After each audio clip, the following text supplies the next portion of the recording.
नमस्ते, हरिओम, नमः शिवाय, जय गुरु जी। सभी को स्वागत है आपका आपके अपने चैनल टैरो बाय टीजे पर। I am back with another candle wax reading for you guys.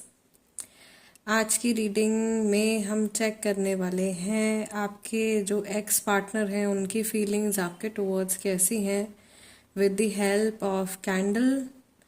तो अपनी एक्स पर्सन का चेहरा आपको विजुअलाइज करना है, 3 बार उनका नाम आपको अपने मन में रिपीट करना है और बहुत ही न्यूट्रल एनर्जी के साथ में करना है। ना बहुत ज़्यादा इमोशनल होकर के करना है, ना उनके प्रति किसी तरीके की नेगेटिव इमोशन रख के करना है। नॉर्मली उस पर्सन के चेहरे को आपने विजुअलाइज करना है और 3 बार पूरा नाम उनका रिपीट करना है। अगर आपके लिए पॉसिबल है, आपका विजुअलाइजेशन अच्छा है, तो आप डिविनेशन बाउल में भी इस पर्सन का जो फेस है, इनका जो चेहरा है, उसको विजुअलाइज कर सकते हैं। Also very soon we are going to begin another batch of tarot card reading, basic level tarot card reading दोबारा से शुरू करने हम जा रहे हैं। अगर आप सीखने में इंटरेस्टेड हैं, सीखना चाहते हैं, तो आप कांटेक्ट कर सकते हैं।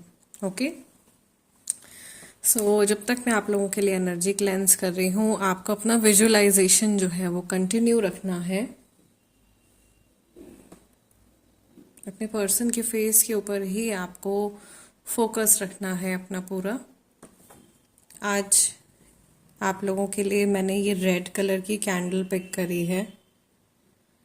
लेट्स सी, जो हमारा सवाल है महादेव से, माँ भगवती से, वो यही है कि इस समय पर ये व्यक्ति जिनसे आप अलग हो चुके हो, जिनके साथ में अब आपका कोई रिश्ता नहीं है, इनकी ऊर्जा आपके प्रति कैसी है। ओके, आपके जो एक्स पार्टनर है उनकी एनर्जी आपके टुवर्ड्स कैसी है। ये कोई ऐसा व्यक्ति भी हो सकता है जिनसे आप बहुत साल पहले अलग हो चुके हो, या ऐसा भी हो सकता है कि अभी रिसेंटली आपका सेपरेशन हुआ है। ये टाइमलेस और जनरल रीडिंग है, किसी भी व्यक्ति विशेष के लिए पर्सनल रीडिंग नहीं है। और ये मैसेजेस आपको इसी समय मिलने हैं, तभी ये रीडिंग आपके पेज पर आई है या आपने अट्रैक्ट करी है। Okay, so let's light the candle and let us begin with today's reading. Let's see क्या मैसेजेस हैं इस पर्सन की तरफ से, इनकी क्या एनर्जी है आपकी तरफ, आपके लिए आज के दिन में। सबसे पहला मैसेज जो मुझे यहाँ पे समझ में आ रहा है, ऐसा लग रहा है कि इन्होंने आपके प्रति एक धारणा बना ली है, एक परसेप्शन बना लिया है कि आप तो इसी तरह के इंसान हो, आप तो ऐसे ही हो। ये नेगेटिव पॉजिटिव कुछ भी हो सकता है। एनर्जी कलेक्टिव नहीं लग रही है, स्कैटर्ड एनर्जी लग रही है, यानी कि कंफ्यूज्ड रहते हैं ये आपको लेकर के।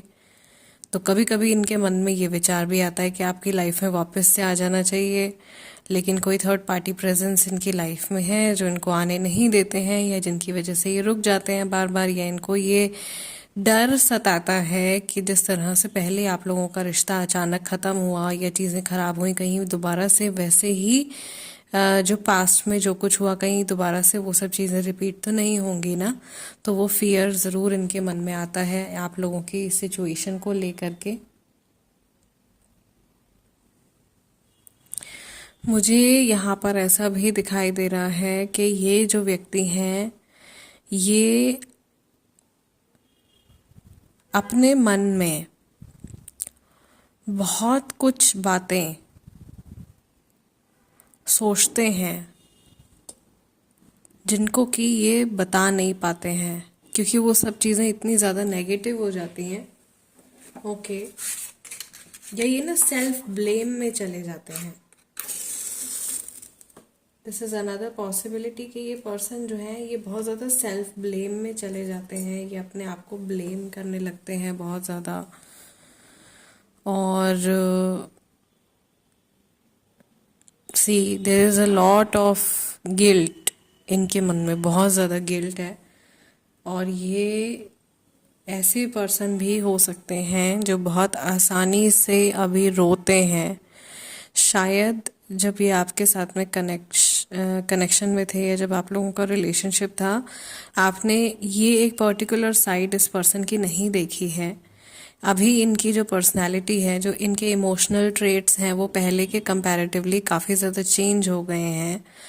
और जिस तरीके से ये पहले चीज़ों को लेकर के रिएक्ट करते थे, इनके रिएक्शंस बदल गए हैं, इनका सोचने का तरीका बदल गया है। अंदर से ये पर्सन काफ़ी ज़्यादा अभी इस समय पर स्पेशली बहुत जैसे टची फील कर रहे हैं। टची यानी छोटी छोटी बातों पे इमोशनल हो जाना, छोटी छोटी बातें किसी के दिल को चुभ जाना, या कोई चीज़ जैसे बड़ी इमोशनल कोई चीज़ इन्होंने देख ली और फिर वो अचानक से इनके सामने आ जाए, राइट। कोई पुरानी बात अचानक से इनके सामने आ जाए, इनको पुरानी यादें दिमाग में वापस से आना, इनको ऐसा लगता है कि यू वर सो लॉयल, या लॉयल्टी से रिलेटेड कोई बात इनके दिमाग में आती है और इनको अफसोस होता है। मुझे यहाँ पे ये जो एनर्जी दिखाई दे रही है, ये एक अफसोस भरी एनर्जी दिखाई दे रही है। ये इंसान ऐसा लग रहा है जैसे आपकी यादों से या आपकी एनर्जी से बहुत ज़्यादा अपना पीछा छुड़ाने की कोशिश करते हैं, बट ये इनके लिए पॉसिबल नहीं हो पाता है। ये कम्प्लीटली लेट गो नहीं कर पाते हैं, कम्प्लीटली पीछा नहीं छुड़ा पा रहे हैं पुरानी मेमोरीज से और पुरानी बातों से। But there is also a message from there end, इनकी तरफ से जैसे एक संदेश आ रहा है कि ये बहुत बार सोचते हैं कि जो कुछ जैसा आप लोगों के बीच में हुआ है, काश ऐसी चीज़ें ना होती।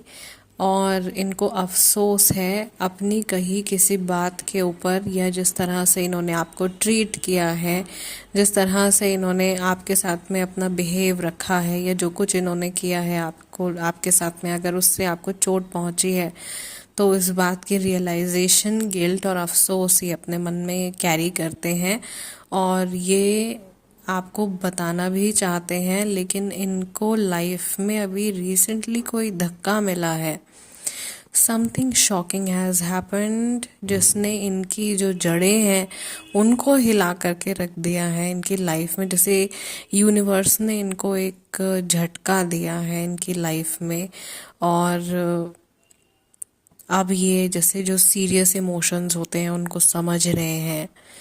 ये रिश्तों के बारे में बहुत ध्यान से सोच रहे हैं, बहुत सीरियस होकर के सोच रहे हैं, और इन्हें ऐसा भी फील हो रहा है कि जिस रास्ते पर ये चल रहे थे अभी तक, वो पूरी तरीके से सही रास्ता नहीं था।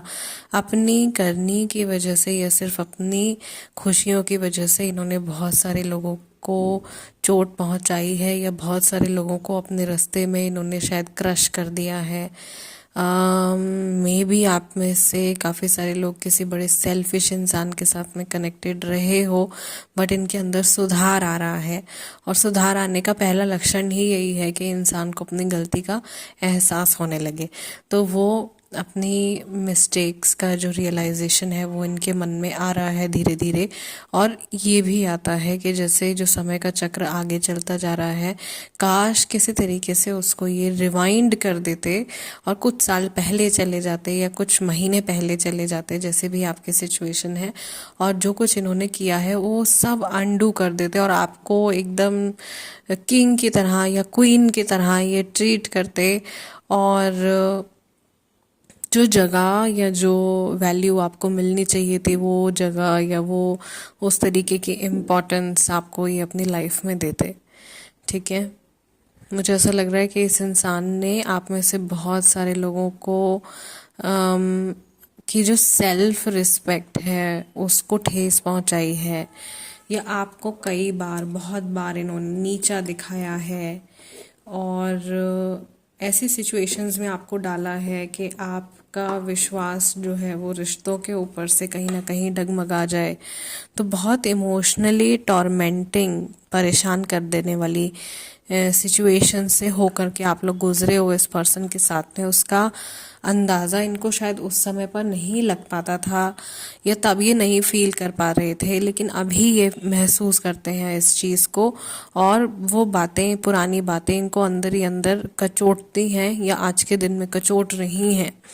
ठीक है, it is not a coincidence guys. YouTube के ऊपर या इंटरनेट के ऊपर लाखों करोड़ों अरबों वीडियोस होंगे, लेकिन इस समय पर आप ये रीडिंग देख रहे हो, दैट मीन्स आपको ये मैसेजेस मिलने थे। इनमें से हो सकता है सारे मैसेजेस आपके लिए थे, हो सकता है कुछ मैसेजेस आपके लिए थे, बट इतना ज़रूर निश्चित है कि आपका ये रीडिंग देखना था, लिखा हुआ था इस समय पर आपको ये संदेश ज़रूर मिलने थे।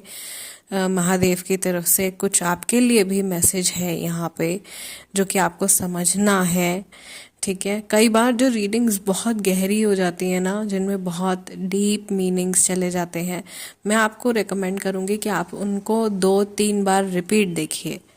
आप फिर से देखिए, फिर से सुनिए और ध्यान से आप उनको समझने की कोशिश कीजिए कि आपको क्या बताया जा रहा है। क्योंकि मैं जब बोलती हूँ तो ये मैं नहीं हूँ, मैं तो सिर्फ एक माध्यम हूँ, मुझे कुछ नहीं पता है। ठीक है, ये तो गॉड है या ये गुरु की वाणी आप समझ सकते हो एक तरीके से, जो आपको आपके बेटरमेंट के लिए और अल्टीमेटली आपके स्पिरिचुअल एवोल्यूशन के लिए ये चीज़ ज़रूरी है। कहीं ना कहीं आपकी आत्मा जो है वो शायद रिश्तों से जुड़ी परेशानियों में उलझी है, इससे निकलना ज़रूरी है आगे बढ़ने के लिए। और इसमें जो भी फेजेस हैं, जो भी स्टेप्स हैं, उनसे होकर के आपको निकलना ही पड़ेगा, राइट। और काफ़ी हद तक आप काफ़ी कुछ फेस कर चुके हो। अभी थोड़ा सा शायद आप लोगों के पार्ट पे एक एक्सेप्टेंस और फॉरगिवनेस का जो लेवल है वो थोड़ा बाकी है, उसके ऊपर आपको फोकस करना है। आप में से बहुत सारे लोग नमनेस की तरफ भी चले गए हैं, यानी कि आप लोग महसूस तो करते हो लेकिन बहुत ज़्यादा दिल से फील नहीं करते हो, तो वो नमनेस में आप चले गए हो। उससे भी बाहर आना है, चीज़ों को महसूस करना है, रिश्तों से, लोगों से, एहसासों से डरना नहीं है। यही तो हमें वो बनाते हैं जो हम आज के समय में हैं, राइट। सो इस रीडिंग को मैं आज यहीं क्लोज कर रही हूँ। मैं चाहती हूँ कि बस आप एनर्जी एक्सचेंज कर दीजिएगा, which is just a like. बस एक लाइक दे दीजिए, नए हैं तो सब्सक्राइब कर लीजिए। दैट टू, अगर आपको लगता है कि मेरी रीडिंग्स आपके साथ में मैच करती हैं, रेजोनेट करती हैं, तो आप बन सकते हो हमारी फैमिली का हिस्सा। मैं आप लोगों से मिलूंगी नेक्स्ट सेशन में। टिल देन, नमस्ते, टेक केयर, जय गुरु जी एंड हरि ओम नमः शिवाय।